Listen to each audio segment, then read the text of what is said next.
After years in corporate life, I decided to let go and create something more meaningful. This channel is my journey of exploring passions, building community, and discovering what I want this next chapter to look like. Join me as I figure it out and maybe help you design your next chapter too. I want to be upfront with you. Leaving my corporate job at 59 years old was terrifying. I had an identity wrapped up in that career. I had a title, a salary, a sense of purpose. But I also had relentless stress and a calendar that was so full, there was no time for me in it. So I made the leap. And now, 6 months, 7 months later, I still work, but on my own terms. I work from home, I work part-time, and I call the shots. Let me show you what a day in this new life looks like. It's completely different. This is where my day begins. Not with a notification or a calendar alert, just the quiet ritual of making my coffee. There's something about this moment that still feels like a small luxury, even after all this time. When I was working corporate, mornings were a sprint. Now, they're mine. I don't rush this.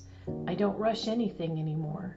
This cup of coffee isn't just coffee.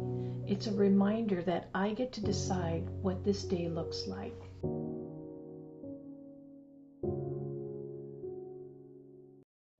Here's the part that might surprise you. I still work every day for at least a few hours. I sit down at my computer and I do something I genuinely enjoy.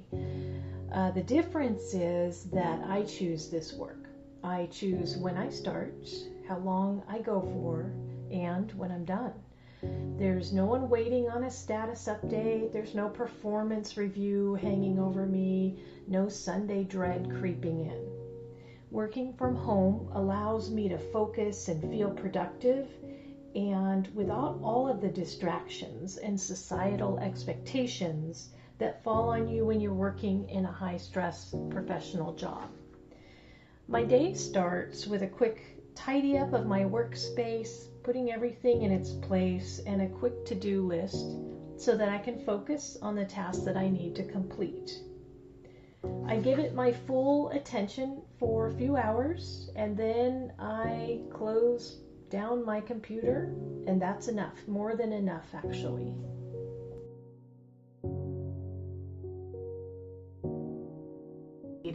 I knew I needed to exercise, but I was just too tired after I got home to contemplate putting on my walking shoes and getting outside. For the last few years, the middle of my day looked like back-to-back meetings and a lunch hastily eaten at my desk. Well, now it looks like this. I try to get outside every day around midday. No destination, no agenda, other than to move my body and breathe in fresh air.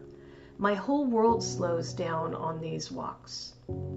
I've noticed things that I haven't noticed before, like the neighbor's gardens, or a cat slowly crossing the road, the way the light changes with the seasons, or the sound that the wind makes as it moves through the trees. I've had conversations with people in the neighborhood that I've never slowed down long enough to meet before. Walking is good for my physical body and good for my soul. It gives me time to think deeply and to ponder things.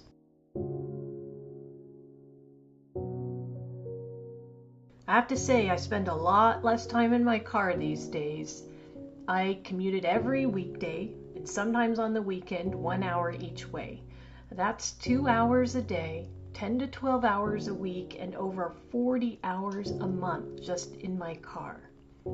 Nowadays, I do local errands, meet up with friends, things like that, and it's amazing how far a tank of gas will go now.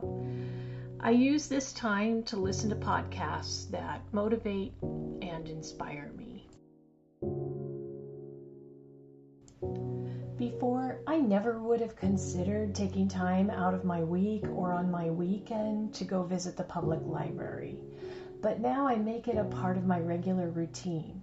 It feels like a luxury to take my time and pick out a good book to read.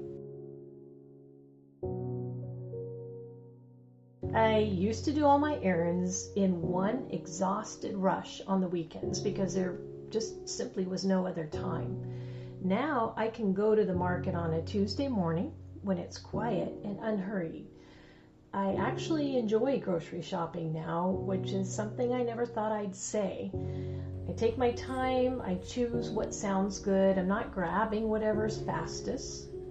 It's a small thing, but it's a perfect example of what freedom actually looks like in everyday life. It's not always grand gestures, sometimes it's just a peaceful trip to the market. A few times a week I come here, my favorite local coffee shop, and I write. Sometimes it's about what I'm grateful for, sometimes it's about what I'm still figuring out. Leaving a long career doesn't mean you have all the answers overnight. There's been an adjustment, a kind of identity shift that takes time to work through. Journaling has been one of the ways that I process that, but honestly, just being here in the middle of a weekday, no calls to take, know where I have to be, that alone feels like something worth writing about. So that's a day in my life right now. No 2 days feel exactly the same, and that's kind of the whole point. The things that I was worried about when I left, things like purpose, structure, sense of worth, they didn't disappear. They just kind of changed shape for me. You know, I still contribute, I still create, I still have goals, but the difference now is that I'm no longer doing it at the expense of my health, of my peace of mind, and I no longer have to sacrifice the small moments in life that really make my life feel full. If you're in your 50s and you're tired, I mean really tired, I'm not here to tell you to quit your job tomorrow. Everybody's situation is different. I just want to reassure you that there's possibly a different way of thinking about it, maybe a different life out there for you. And it may not have to wait until retirement. I chose at 59 to leave my corporate life behind. And the only thing that I regret is not thinking sooner about how I wanted to live my life, how I wanted to design a life that worked for me. I hope you enjoyed seeing a little piece of my life right now. If this resonated with you, I'd love to hear from you in the comments. If you know anybody who might need this right now, please share this with them. It might be really helpful for them. Thanks for spending part of your day with me, and I will see you in the next one.